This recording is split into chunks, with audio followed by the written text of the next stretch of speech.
Hai, salam sejahtera dan selamat datang ke Kita Family Podcast. Di sini kami membincangkan perihal yang berkaitan dengan makna serta kepentingan hidup bermasyarakat, menghargai keunikan serta kepelbagaian sesama kita dan meraihkan masyarakat yang berbilang kaum, agama, kepercayaan, rupa dan juga keupayaan. Kita menghargai hidup secara inklusif yang mengambil kira keperluan segenap lapisan masyarakat, terutamanya bagi mereka yang kurang atau berkelainan upaya. Hari ini merupakan episod ke-14 kami dan bersama-sama saya di studio, Nori. Hai, Assalamualaikum. Anit. Hello. Dan SK. Apa khabar? Malangnya Didi tidak dapat bersama kami pada hari ini. Topik hari ini berkaitan dengan apa yang diperlukan untuk mengajar kanak-kanak yang neurodivergent dan kenapa ya kami pilih topik ini sebab apabila episod ini akan disiarkan ia merupakan Hari Ibu.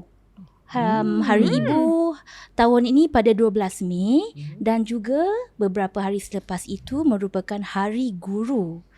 Dan sebelum kami memulakan episod tadi, kami juga berbincang sebenarnya kami ni sebagai ibu merupakan guru yang pertama kepada semua anak-anak kami dan inilah antara pengajaran masa PKP, masa lockdown, masa COVID kan, kami semua jadi guru pendidikan khas, kami jadi occupational therapist, speech therapist dan juga kaunselor kepada segenap keluarga. Oh ya, betul.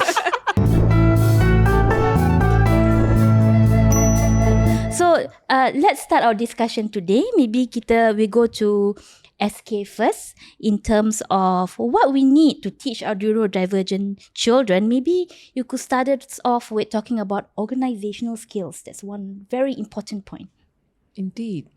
I believe aside from first the emotional side, having organization skill not only for our anak, sebenarnya ibu sendiri, because lifestyle to manage, to organize, to plan, remembering things, memang is quite complex.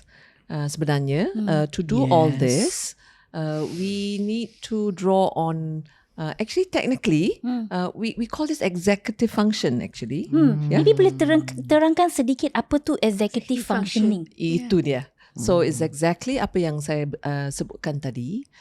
Kami perlu organize, merancang, merancangkan masa, merancangkan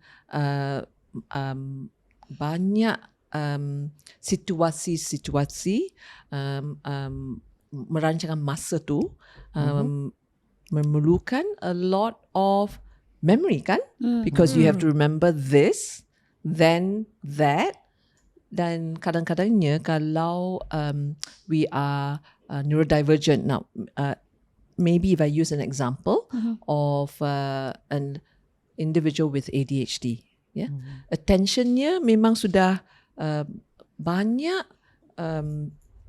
always distracted, kan? So the time management pun become a additional effort. Sebenarnya it's very effortful, So not only time, even in the space, we always talk about time and space, So all these are very complex part of our brain. So bagi anak-anak ni, bila kami memerlukan dia merancang, they struggle.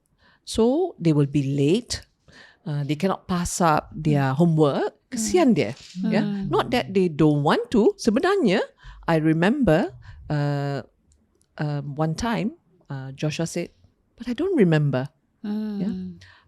Example, we would have gone for a holiday and we will all buatkan buku-buku nota, like a journal, diary, and the diary kan, I was very surprised that he couldn't remember, and he was this little young child with a little notebook.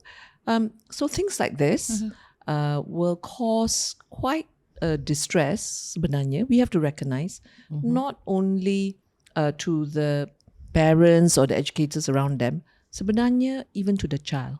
Yeah. And if you think about it, kalau you stress, your ability to organize gets further distracted, kan? So all this becomes cyclical. Tapi SK, macam mana kalau kita sering mengatakan bahawa anak-anak ini perlukan rutin. Itu dia. Okay. Tapi rutin dengan organisation skill, macam mana kita boleh tolong mereka untuk both of this to coexist instead of just following something. So thank you for reminding that. So having routine memangnya very important because it is step by step, and the routine suggests yang you will get a lot of practice, kan? So they don't get additionally distracted. You get practice, and the more you practice, then the more familiar.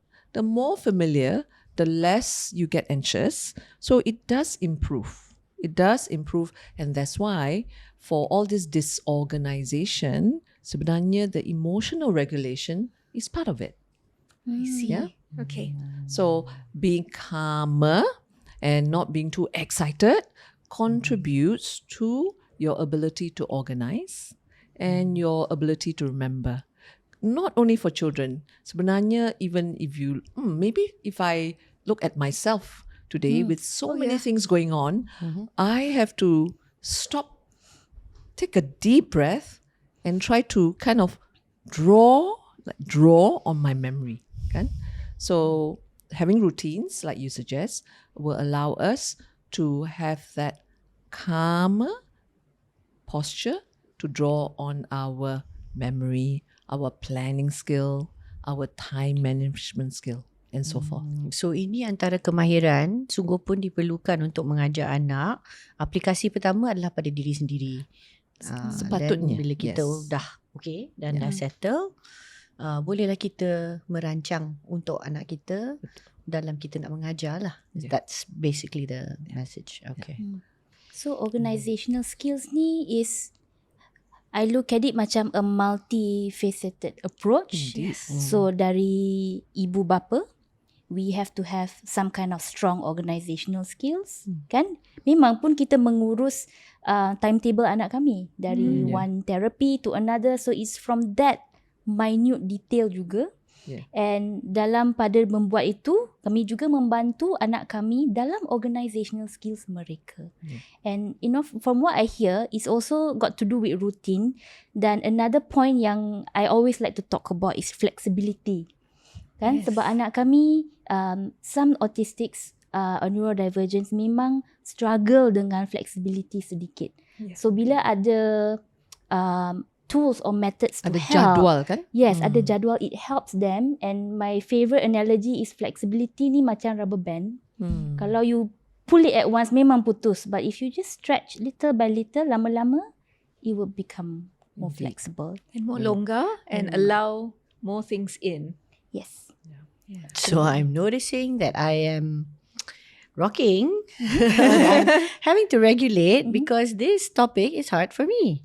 Executive functioning is a difficulty that I have. So I mean, antara yang, you know, this is a side basket, but you know, there are people who are now looking at ADHD, which is supposed to be, you know, attention deficit hyperactivity disorder, as actually an issue with executive functioning. There's also this thing now where there's a belief that there are you know, conditions that might actually be defined as EFDD, executive functioning developmental delay, which I think I will probably sit there. So memang bagi saya agak kompleks lah, tapi boleh juga kita belajar cara mungkin untuk merancang atau fikirkan tentang kemahiran yang berkaitan dengan perkara seperti ini menerusi lensa yang lain, right? Which is probably through this again this continuous learning and Indeed. continuous education. Yeah. For example, ada bengkel before that was this place that had organised. It was related to executive functioning, and then antara kemahiran yang kita belajar untuk katalah melengkapkan satu tugasan. So task completion. How would you do that? For some people, they would say, "Oh, maybe you make a list." And then you can do it. And then, and then just, it's very, the steps seem to be very straightforward.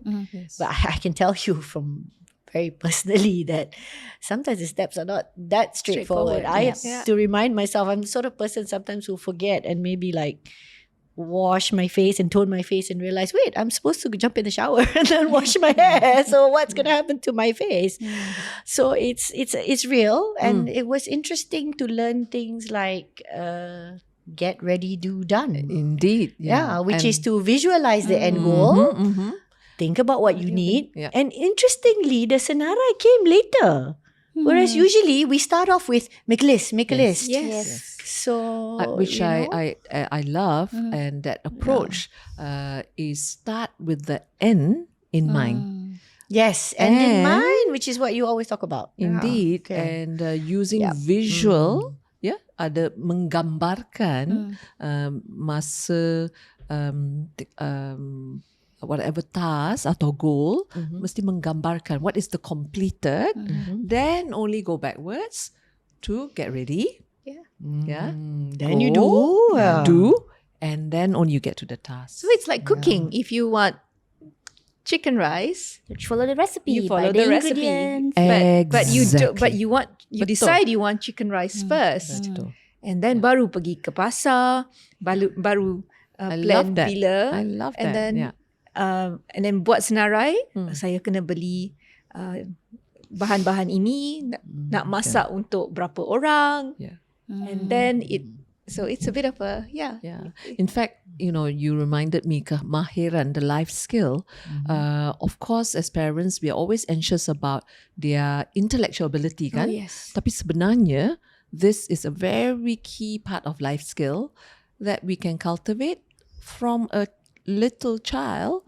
And it's not about IQ, right? It is not It's about not IQ. Ah. Many will find this is probably one of the top skills that help us feel calm. Can you imagine that? Yes. Just by learning that there is a routine of Yes. let's wake up and brush your teeth, right? Then put the baju on so that you can go to school. Actually, one of the key skill is how to pack a school bag. That is actually very complex. And I think, and I would highly encourage, because how you pack the school bag is how you would pack to travel, kan? Yes. Yes. So this goes across the lifespan. And you're anticipating something more than what's going to happen. Yeah. Sebab kadang-kadang ada relief period, kadang-kadang ada teacher tak masuk, kadang-kadang kita kena buat kerja lain.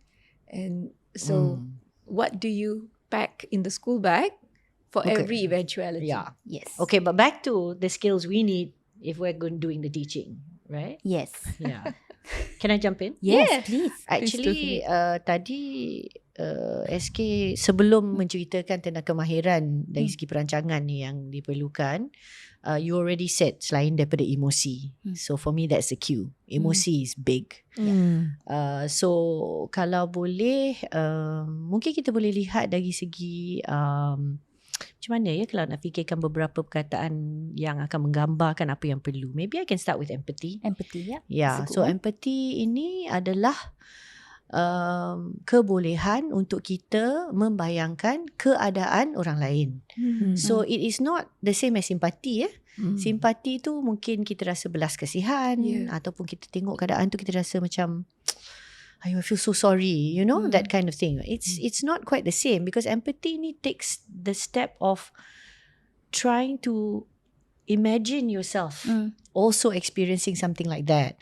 Kalau boleh kita kaitkan dengan pengalaman kita sendiri, perasaan kita sendiri, supaya kita cuba untuk betul-betul memahami, So it's not just kesian, right? And like oh yeah, that looks bad lah, I feel sorry, and then that's it. Itu very surface Yes. kan, dia tidak mencukupi. I think kalau kita nak mengambil peranan sebagai seorang yang hendak cuba mengajar, definitely guru perlu, but as we are talking about ibu sebagai seorang guru juga untuk mengajar anak kita, that's really important, and particularly dengan anak neurodivergent yang memerlukan kita mungkin lebih sabar, dan kita betul-betul ingin cuba memahami apakah keadaan hakikat buat anak-anak kita yang sedang cuba untuk belajar, trying to listen to us, trying to get what it is we are trying to say. So I think both teachers and moms, and it's like one of those things where, well, when I grew up, we didn't talk about this word very much. Not at all. There are certain words that we didn't speak about before, but I think we know now that it is actually quite important, and it makes a difference to anak kita punya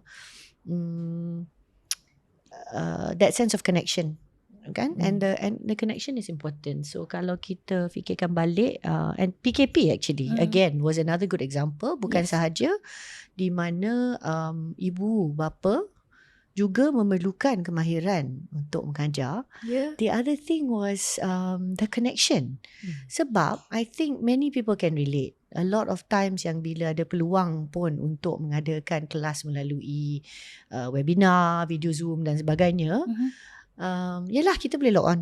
Okay, ada orang di sebelah sana kat sini, so you would think that logically it's quite straightforward. Mungkin cikgu tu tak ada kat sini secara fizikal, tetapi cikgu tu ada, kita boleh dengar cikgu dan sepatutnya kita boleh terus belajar. But it's very very hard, especially untuk anak-anak kecil dan anak-anak neurodivergent juga, terutamanya bila tak ada connection dengan orang yang sebelah tu. And I'm sure moms out there, I'm sure you all struggled, especially the ones who had slightly older, kids or tweens or teens. It was, I'm logged in, but I'm also doing this. Absolutely. I'm looking at my hand on my phone. I'm looking at something else. I have I'm several not tabs connected. open. Yes, several tabs open. That's another thing. Jadi camera is turned on. That's the only syarat kan? Yeah. And then kalau cikgu Music ke siapa-siapa on the other side, dia nampaklah muka kita, tapi takkanlah dalam 20-30 orang trying to connect the same time, tak semua boleh bercakap. Lepas dah ambil roll call, kata hadir whatever, lepas tu apa?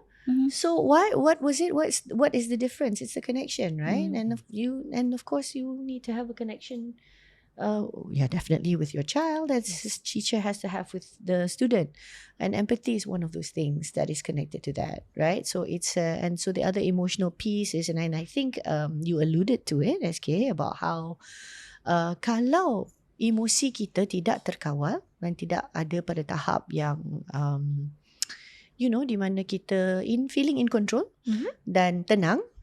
Although tenang ni is not for every situation, but terkawal lah, emotional regulation, this piece. If you are not regulated, your brain is not in a place to learn. Yes. So there's so many things, right? So how that whole connection, I understand, I'm going to be a little bit more patient, I'm going to try to connect with you. So these skills are really important, and you have to build them like a muscle. It's like a higher order thinking skill. Empathy ni tidak datang begitu saja, because first of all you have to faham. Kadang-kadang kita ingat empathy ni lebih kurang macam, itulah I was saying, like oh yeah, I'm so sorry for you, but really that's not enough. It's like, And sometimes it's like a bad day, Nori. So we all have bad days at work. We all have bad days so how at do we school. cope with that, right? How If do you we don't cope have with the that? emotional peace, you don't have that part. You're so right. Betul, there's bad days, and I tell you, mood, tone, bad days, this makes a difference to everything. Oh yes. And then let's So not forget, much. when you have those moods, those bad days, then someone turns around and tell you, bersabarlah, Oh yes. Ay. patience. What's Time paling kita tak nak dengar perkataan siapa. or even better, Desiree. What's up today? Do you wake up on the wrong side of the bed, like as though we wanted to do that? I have an answer to that. My bed is against the wall. No, but I think it's important to be honest and to acknowledge that Yes. antara kita semua di sini pun, memang it hurts when people turn around and tell you, bersabarlah. We know you mean well. Thank you. Tetapi sometimes it's empathy to acknowledge first. that Exactly. hey, you had a terrible day. I'm Please validate sorry. and recognize what I was feeling Yes. first before you take that next step of telling me how to manage my feelings. Yes. Can you please at least see that I have the feelings? Thank you. Oh, I'm entitled to feel that. Yeah. Yes. Yeah. That's So very that will help. important. Yeah, that will help a lot. And I, look, I think when we grew up, definitely probably happened a bit more because again orang tak berapa faham konsep ni where a lot of kids or a lot of people will feel dismissed, right? Yes. By many different people outside of the family, if you have a good connection, with your family also sometimes. But again, that whole piece about people might not have known before. But if we know now, Yes. then kita patut cubalah kan antara kemahiran yang perlu untuk menjadi seorang guru dalam apa-apa situasi. Yeah. Betul. And also, I would like to go back to something SK always says, which is presumed competence. In terms of empathy, ada banyak tanggapan bahawa anak yang neurodivergent, individu yang neurodivergent tidak mempunyai empathy. And I would Sebab, like to say, dia from tak my dapat own mengekspresi experience, diri, kan? just because they show it in a different way doesn't mean they don't experience it. That's right.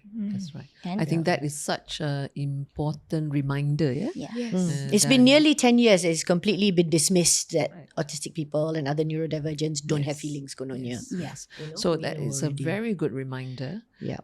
that kebetulannya they cannot express that emotion in the way that we do. But never for us to forget that every individual does have an emotion. Oh, yes. Yes. One more thing before we go on break that I want to say about this emotional piece, yeah. I really, really dislike calling these things soft skills. Because bila kita guna perkataan seperti itu, seolah-olah kemahiran seperti ini tidak penting. Soft is what is soft. Soft doesn't sound like something strong and necessary, and the connotation of that word is like, so kata kemahiran seperti ini sebenarnya adalah kemahiran hidup. Yes. You should call it a life skill. Yep. It's not a soft skill. It's a life skill. To have the ability to understand, appreciate somebody, to connect, and that all sets up. Connection is also connected to things like, being able to then communicate. Yes. Because you have a feel for these things, right? And kita dah sedar bahawa kemahiran seperti ini sangat penting kerana inilah kadang-kadang yang membezakan antara calon-calon yang cuba untuk mendapat suatu kerjaan dalam interview, dan ada yang dapat tak dapat, and we find out after that is this. Tapi kesian juga all these people because they are not taught these skills in university. No? I think they in might fact, not have Nori, it's been assumed that people will know these skills. And I think that's what I find a little bit difficult because kemahiran They ni macam menjadi presumption, anggapan yang semua orang kena akan, tahu. Semua atau dah tahu. Dah tahu. You pergi sekolah kan? Takkanlah tak tahu. Benda ni kan biasa kat sekolah. No, it's not. It's not. It's tak biasa clearly. Yes, She's it's not not. having to talk about it. Tak I biasa. think you have hit such a key part yang sebenarnya this is not a automatic ability. Exactly. No, And because It's quite we hard. anggapkan dia otomatis, sebenarnya Michelle Garcia Winner, who is one of the experts in social communication education, is now rephrasing social skill kepada social competency because the recognition make it sound that important, right? Yes. That's how because Kepentingan it is dia amat different tinggi. tahapnya, Yes. and you can still be able to learn it. There is a lot of criticism about, are you making me what I'm not? Tapi sebenarnya we know that generally for all kemanasian, we all are social beings Oh yes, we are. at different tahap. That's part of the design of being a Yes. human Indeed, being. yeah. Different tahap saja. Yeah. And we don't and never live by ourselves. Yes. Yeah. Mungkin kawan-kawan kami ada kalanya tak ramai, tapi ada kawan-kawannya, Ada. sahabatnya, and that So I love this discussion Yes. to remind us as parents, educators, ataupun employers that doesn't say of all of it in the ability to do great things. Yeah, it's just different. Yeah. We call it the mismatch of their social behavior. Kan? Tak sama. Yes, and it's all about human connections, Yes. relationships, and bagi saya ini adalah titik pertemuan antara the role of guru and ibu bapa, right? There must be a meeting point, and this is it. Kan dekat sekolah kita belajarlah yang akademik, mathematics, No, English betul. and all And that. that's technical. Tak Betul. semua akan tahu bab tu. Tapi Yes, for the human parents, part, of the human course. connection part comes from the home. That's the It's a learned relationship. behavior. Yeah, it's a relationship, and it's learned behavior as well. Yeah. Kan? So on that note, let's take a quick break, and we will be back. Hai, selamat kembali ke episod 14 Kita Family Podcast. Hari ini kami membincangkan tentang apa yang diperlukan untuk mengajar kanak-kanak yang neurodivergent, dan topik ini bersempena Hari Ibu dan juga Hari Guru yang akan disambut pada 16 hari bulan Mei. Tadi sebelum break kami telah membincangkan dua topik yang berkaitan, iaitu tentang organizational skills, di mana SK ada cover sikit tentang executive functioning, dan juga empathy, emosi, bersabar. Semua ni skills yang sangat-sangat penting untuk semua orang lah, right? Especially mereka yang bekerja dengan atau family members kepada mereka yang neurodivergent. Okay, so jom kita kupas satu topik lagi, iaitu pengetahuan ataupun knowledge. So this time around we are going to Anit first. Okay. Can I just start by saying that knowledge is not just academics. Kepada semua, terutamanya ibu bapa yang dari Southeast Asia, Malaysia, semuanya academic. Anak you nombor 1 tak? Anak you dapat berapa? That is not just it. So knowledge is beyond academics. It's also on how you interact, how you pack your bags, and where you feel comfortable. And you're purposely saying this as an accomplished Indian lawyer lah. Yeah. Okay, good. I'm very glad this message is coming from you. Because believe it or not, there has been a time where I was managing so many things and I went to court without my jacket. So, it's something as basic as, oh gosh, how could I forget that? That sounds like an executive functioning though. It does. I was going to say. It does. Stress. Okay. Yes. Okay, so knowledge is so many things lah. Knowledge is so many things. And Everything, knowledge is also about where to get something in the event you don't bring your jacket. Macam mana nak being pinjam. resourceful. Being resourceful. On your feet, right? Being Thinking street on your smart. feet. Yes. Okay. Or finding a way out, or thinking of a plan B.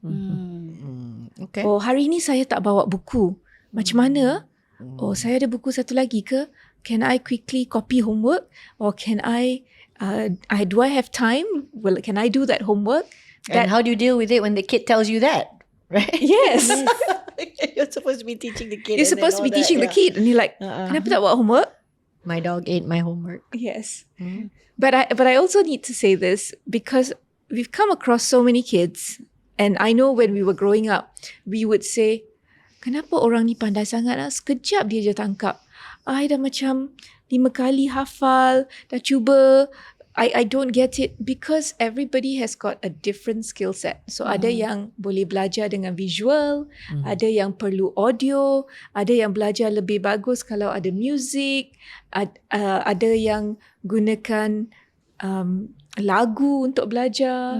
And nowadays we have So so you have many to resources. expand different ways of teaching something lah. Or imparting knowledge. Yes. Or That's a lot. what some teachers call a learner-centered approach. Yes. So you tailor your teaching to how your student learns. Dan ini bukan sahaja untuk kanak-kanak yang neurodivergent, tetapi saya juga cikgu tuition at some point.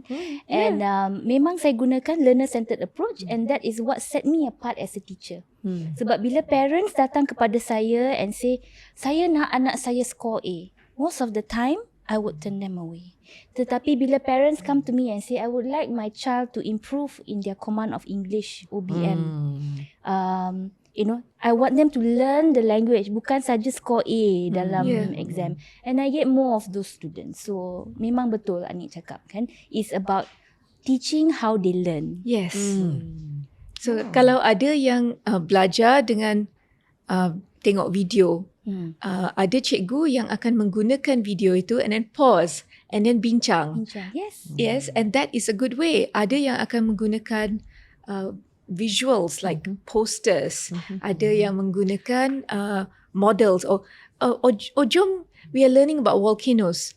Jom kita menggunakan bahan-bahan arts and craft dan membuat gunung berapi. Daripada membuat gunung berapi itu, there is a entire process experiential of thing. Yes, Cara belajar dari pengalaman. And then bukan belajar pasal gunung berapi tu. Daripada situ pergi belajar apa yang di bawah permukaan bumi. And it sort of expands. It expands your knowledge, and then it's also general knowledge, because somebody said to me, "Oh, do you notice this generation? They lack general knowledge." And I look and I was very puzzled. But maybe when we grew up, ibu bapa kita lebih tumpukan perhatian kepada general knowledge. Dan also dulu mungkin kita ada set encyclopedia Britannica. Sekarang ni kita ada YouTube. Tak semudah device, sekarang untuk dapatkan general knowledge. So it's actually an effort on the parents' part, beli the encyclopedia, Reader's Digest. Yeah, because they either can know too much or they become hyper-focused. So memang tak ada ni lah. Pengetahuan umum ni dah kurang. Actually, I'm not surprised kalau ada orang yang beri pandangan seperti itu. Dan dulu pun kami akan membaca dan mengenali pantun, riddles, jokes. Itu semua menjadi satu kebiasaan. Sekarang ini it's Fact check. yes. Fact check. How And much let's finish the syllabus. And how many questions of maths did you do today? So dalam konteks kanak-kanak yang neurodivergent, pengetahuan is also pengetahuan tentang cara anak itu belajar, one thing, and apa yang dia suka, apa yang dia minat. Because we know most of our autistic friends have specialized interest kan. So pengetahuan ni is very very I think that's the secret ingredient to teaching them. Well, to me, it goes back to that building connection thing again lah. Yes, Kan? so if you have something to talk about. special interest and turn it into a teaching moment. So katakan suka kereta, cars. You can use that to teach physics, velocity, speed, momentum. Absolutely. And macam guru, kadang-kadang mereka akan tahu, oh budak ni tak boleh buat 5 page. Tak apa, untuk dia 2 page, lepas tu pergi hantar dia bilik guru, pergi bawa benda ni, send them on some errand, balik nanti buat lagi 1 page. So they give them a task and a movement break. A movement break and a fidget cube sometimes. Neurodivergents need that. For their stress levels. Actually, I'm just reminded dulu-dulunya when Joshua was very little, and he was repeating his numbers. Like many anak-anak dalam autisma, they have some kind of I think it's a soothing effect, kan? When there's that repetitiveness, A rhythm. But what I was taught by Susan Holler, the therapist then, was just help him apply that ability to different situation. Okay. So it's about don't get scared or worried of this ability, but use this love of facts or concrete facts and show them different situation. Yeah. So and expose them to more than what they are fascinated with. Yes. Yep. And that is, again, going back to the strength-based ability part. Yes. So the student-centered thing can also be a strength-based. Yes, indeed. Like, so rather than, I know many parents, because as they learn and get more aware about hyperfocus and so forth, so our nurturing then is to use that, their interests atau motivasinya, and just give them different experience with that repeated, soothing, repetitive action. And true enough, I found that it enabled us to play better. Yes. It's a form of communication. It is. Rather than getting worried and reinforcing it negatively. Kan? Could you give us an example? Because I know when you also brought up in another situation for Joshua punya repetition, I think it was one of those naik turun lift, kan? Exactly. So in that point, you were talking about joining him. But in the context of trying to teach him something, how did you use the repetition thing? I was going to use the exact example. So as we were going to the lift, he counts. So when we go home, we count the clock. Betul? Okay. And then when they play with the toy, we continue that counting. So by showing that counting can be fun, and if you remember dalam neuroscience here, now I take away some science here, when you are having fun, you will start to enjoy the bonding. We are talking about relationship, kan? That is the regulation, the co-regulation dengan ibu bapa dan anak-anak kami that effectively will take them to another level of learning. That so it strengthens everything. It does. And that was what I was... So that's why the learning through play or having fun when you learn is actually a really good thing to do, is that increase the productivity of the learning part, right? And indeed, that's why having the awareness and knowing that repetitiveness is one of the trait of autism is to work with it. Kan? Your strength-based, so that it gives the natural child ability to feel safe, connect, and then learn at a different boundary, a stretch boundary. That was what I learned. And to add to that, some children don't like to read. And that's become a big thing, right? I think we grew up with less distractions. They have more available today.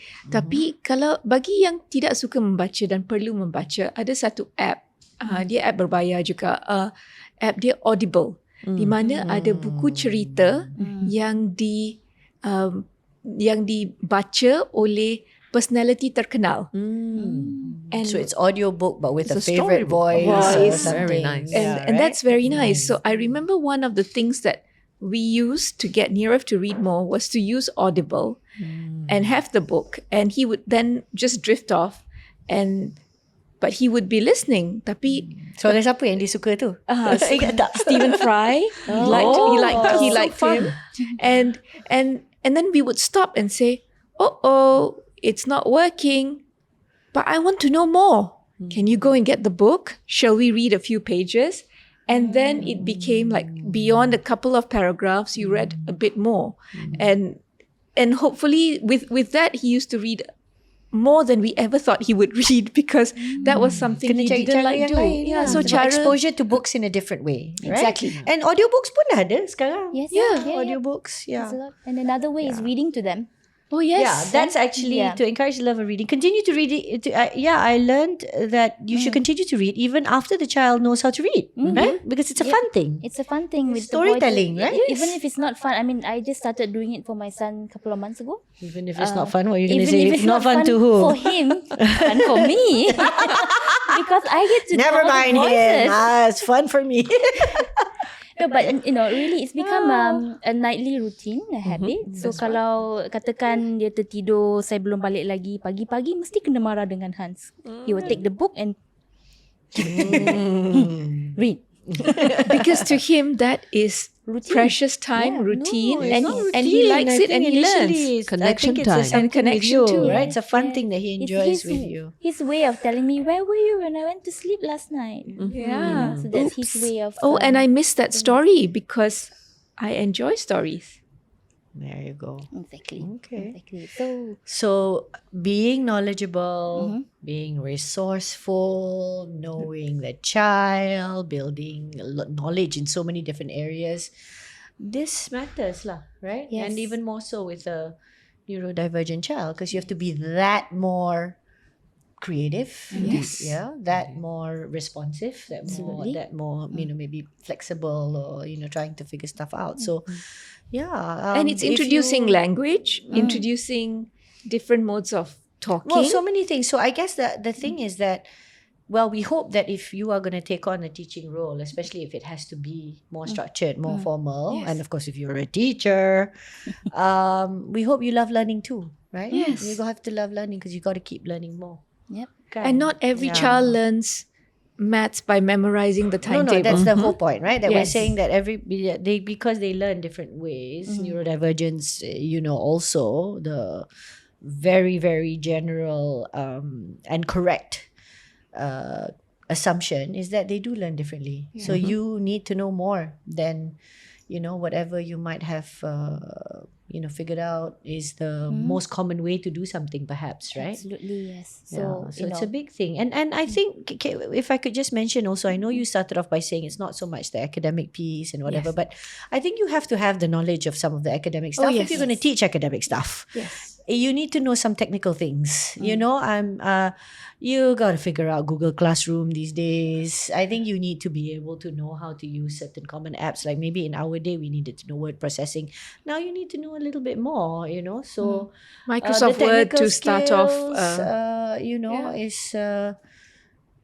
technical skill even more now. Like now, I think we need to know how to engage with AI, for example. Yep. Oh, absolutely. So it is quite a lot. I think the expectation of teachers is increasing. So that's why I hope we really, really do have people who love doing this and want to do this. Because honestly, tanggungjawab ni sangat besar. Betul. Tugasnya sangat besar. Dan sekarang ni memang kita mengharapkan bahawa semua cikgu sedikit sebanyak boleh juga membantu anak-anak yang neurodivergent dan bukan saja anak-anak yang typical. Sebab kalau katalah cikgu kita lebih berkemahiran dan akan dapat menimba ilmu dan pengetahuan dan kemahiran mereka, kita tak payahlah bergantung harap hanya kepada cikgu-cikgu PPKI, cikgu-cikgu berpendidikan khas, cikgu-cikgu latar belakang terapi dan sebagainya. It's like if we all know a little bit more, we'll be able to help more children, right? At least at a certain baseline level. So I guess, training should improve, but that's a topic for another day. every little bit helps. Every little bit helps. And actually what we were just talking about pengetahuan, knowledge, the different kinds of knowledge is definitely linked to our next point, which is problem solving and critical thinking skills. Can I just say something before we start that? Sure. I think we've all come across teachers that discover something about our children. And Yes. and as mums, I think that's one of the happy moments when you meet a teacher and they tell you something about your neurodivergent child, and like, oh, hari ni kan kita buat macam ni, and dia happy sangat, and dia dapat contribute kerana dia mempunyai minat dalam ini, Topik subjek ni ini, ke, subjek ini ke, Yes. menolong kawan untuk membuat ini ke, and I knew that he knows because, or she knows because she did this for someone else. So don't underestimate the neurodivergent child. Yes, absolutely. And It's really rewarding to be able to teach a neurodivergent child, right? Absolutely. I think like almost like a little bit more than Because other kids, because you're like, yes, I did it. Yes, and for me, I personally feel our neurodivergent children have that capacity to love at such a level that they define what unconditional love is. Whether it's to us, their teacher, or their therapist. Or the subject or the topic, Or the right? topic. That's why Yes. there's a hyper interest in something, Exactly. right? They There's a lot of define passion. unconditional love. Yeah. And on that note, I think we are also looking at the time. So we are going to talk about problem solving as our conclusion to today's topic. Maybe we can each share a little bit on our thoughts on problem solving, or ataupun sedikit cerita di mana cerita yang pendek ya that we've experienced tentang problem solving and critical thinking dengan anak kita. So I will get us started a little bit sebab saya pengikut the sunrise approach. Saya pernah attend the full training, the online training, and one of the first things they teach us is ABC. ABC is assess. So you assess dahulu anak tersebut or individu tersebut, whether they are in a red light or a green light, which is I think covered by SK earlier, right? You cannot teach when someone is not open for business, right? Sekiranya they are in a meltdown, they are in a crisis or a neuro crash, memang that's not a teaching moment. Ataupun ketika mereka overwhelmed by emotions, sensory, so many things. So that is a red light, right? So bila dia in a red line, kita guna opportunity sebut to bond with them. But if they're in a green light, di mana they have good eye contact, there's good back and forth interaction, that's when they say challenge. So assess, bond, challenge, or if they're not ready to be challenged, just celebrate first. Yes, like, nice. Yay, you're ready to learn. Sounds and good. Then you teach. Yes. And so this is one of the That's cool. key tips that I usually use ketika, and this happens all the time. I just want to say I'm no expert. Kan anak saya baru nak masuk 9 tahun, we still go through phases where I don't know what's going on with him. Actually going through it now. So I use the ABC dan juga all the people in my toolbox, cikgu, OT, my parents, my son's dad, all of us. So it's problem solving. I just want to say problem solving dalam konteks kanak-kanak neurodivergent is a team effort. And we're not going to solve it in a day. It could take a month, it could take a year. And so be kind to yourself. Oh, definitely. Yeah. Our little cartoons, anak-anak kita semua suka tengok Mickey Mouse Clubhouse, dulu ada Bob the Builder, ada Paw Patrol, sebab mereka menggunakan team effort untuk menyelesaikan sesuatu misteri atau masalah, atau call upon a mouse ketul untuk memberikan solution pada problem yang ada. And ada budak-budak neurodivergent yang saya pernah jumpa yang selalu akan menggunakan cue itu. It's time for a mouse ketul. Jadi mereka tahu itu adalah signal untuk menggunakan this kind of tool in whatever they can say, and or they will say, "Oh, I need help. I don't know what to do." It's a creative way of asking for help. It is. Yeah. Because we are humans, it's not easy to ask for help. Normalizing it, Yeah. making sure people know how to do it. Yes. Kan? Kedulu pun is another one of those things, right? That's related, especially I think to some types of people or one gender above the other about we don't really ask for help, or it's not a done thing. So it's good. That we are I doing like this. that. I think we always are ever ready to solve. Yes. Nak buatkan secepat mungkin. Tetapi I like to use more personally the power of the pause. Kan? That we've talked about before, and in this context it's so important too. Betul. Indeed, kerana masa pause tu the reflection, memperingatkan what has worked before, or just allowing the brain to reconnect dengan heart, to still actually it's a little bit part of this mindfulness technique kan? Another word we didn't have when we were kids. Exactly. We just be quiet, right? Quieten down lah sebenarnya kan. If we are just pausing to give a peace of mind kan. We have quite a lot of words and idioms that in the old days lah try to remind us the power of the pause. and the ability to feel safe enough to ask. Yes. Yeah, I think that is something very important for ibu bapa, Yeah. as well as Tenaga pengajar sebab yes, kalau mereka open enough to be asked, they will always have curiosity being built. that's right, and that safety Yes. of being able to ask and not being put down, scolded, Judged. rejected, Yeah. judged. Yeah. Kan? So the power of the pause. Yes, that's very beautiful. Thank you.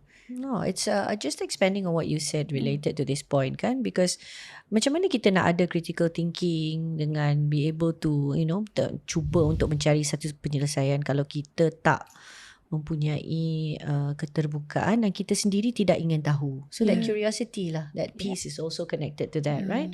So if your kid is also stuck, katalah trying to whatever, and you still, if you're not curious about it, rather than immediately being frustrated about it, and I want to remember a good friend that I haven't seen a while, but she was so, I feel like she helped build the building blocks for me or you now from Clubhouse, like Melissa, right? Yeah, Melissa, she always absolutely. talks about how can we just at least begin with curiosity. Yep. If we started with curiosity, with something that we didn't know, or a new person, a new situation, that was so much better than immediately jumping to the conclusion, assumption, Being getting that angry, detective, judging, kan? right? Yeah. And also, Yeah. yes, being that it's Yeah, related the to the being the curiosity. detective, to trying to figure out what's going on. So I, that reminds me of her, and that was a good reminder. I thought that she felt that if the world could be with each other, at least curious lah dulu, ingin tahu. Sifat ingin tahu daripada terus nak menghukum, nak menghakimi, nak terus terus nak bagi pandangan, terus dah kita susah, seolah-olah kita macam dah tahu segala-galanya. Just start with that. Wait first. So maybe the pause first, and then after that, Be curious. yes, be curious. Try to learn about, like wanting to learn and know, and this will help then open that whole critical thinking, problem solving, being able to come up with different strategies ke apa-apa yang perlu kan. It goes back to a lot of things that we've talked about today, ada berkaitan dengan mindset juga kan. So it's interesting that we're not really talking about the hard skills, Yes. of what do you need to know as a teacher, like all this. Not saying that those are not important. Please don't get me wrong. Please they are. please don't come later and then kind of say that she's not interested in pedagogy and whatever. No, it's not. It's not about It's that. not It's about just that, yeah. what else perhaps do you need? What else can make a difference if you are in that role di mana kita perlu mengajar seorang yang neurodivergent? We need all this extra. It is. It's a big ask. It's a big expectation.